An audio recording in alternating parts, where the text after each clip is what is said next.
Hi everyone, we're going to be talking here about SunTrain. I use this image on the book cover because it represents several key aspects of the SunTrain program, and it makes a good introduction. Now, for those of you not familiar with the San Francisco Bay Area, this is not how it really looks. There is currently no train service on the Golden Gate Bridge. This is a photo simulation done with computer graphics. I did this one to portray a radically new type of train system that could actually be in place within 10 years.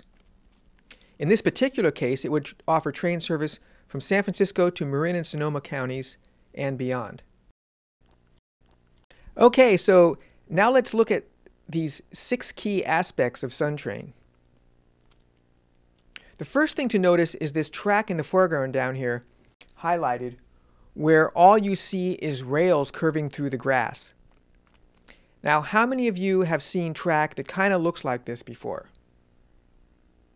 Okay, some of you. It's true. Sometimes there is track out there that kind of looks like this. But that would be on old railway routes in a state of advanced decay where either the trains don't run anymore or run only very rarely, and basically nature is taking over. In this case, however, the track is actually designed to look this way. It's called landscape track, and Chris Swan designed it for areas that are especially sensitive, either ecologically or aesthetically. The main reason to do landscape track might be political. Hey, the better the track looks, the less resistance we'll have to putting in a uniquely dense network of tracks. The second feature I want you to notice is the trackway leading up to the bridge. This is another new type of track called solar track. You can't really see it here, but each railroad tie has 3 square feet of photovoltaic solar panel attached to its top side.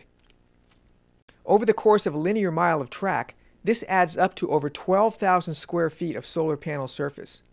When you do the math for all the routes in the entire network, or at least the parts that use solar track, this comes out to roughly a quarter of all the power needed to run the railway system. And when you add in the photovoltaics and wind farms at the stations and located along the routes, we can get 100% of all the power needs of the railway. Now, just so you know, after the electricity is collected from the ties, it's wired to the nearest station where it's used to make hydrogen. The trains themselves, as well as all the other support vehicles, such as shuttle vans and rental cars, run off the hydrogen. The third thing is the train itself. This is a new kind of train vehicle, the cleanest and greenest ever designed. It runs on hydrogen fuel cells, which means there are no fumes, overhead wires, or third rails. The only thing emitted from a fuel cell rail car is 100% pure drinking water. Each rail car has its own engine and its own driver's cab, so they're called self-propelled rail cars. They don't require big locomotives. They can run either strung together in a long train, as shown here, for long distance travel, or separately as individual streetcars for inner city operations and remote rural locations. These train vehicles are specifically designed to be uniquely flexible, clean, and efficient, and offer the highest degree of rider enjoyment. Now, on this last point, for example, these people seated at the front of the train are passengers. This is called a forward lounge car. The driver's cab is just behind them. Now, there's a really important principle to emphasize here, and it goes like this. Unlike what many people might seem to initially think, tailoring train design for maximum rider enjoyment is not a frivolous thing or an unnecessary expense.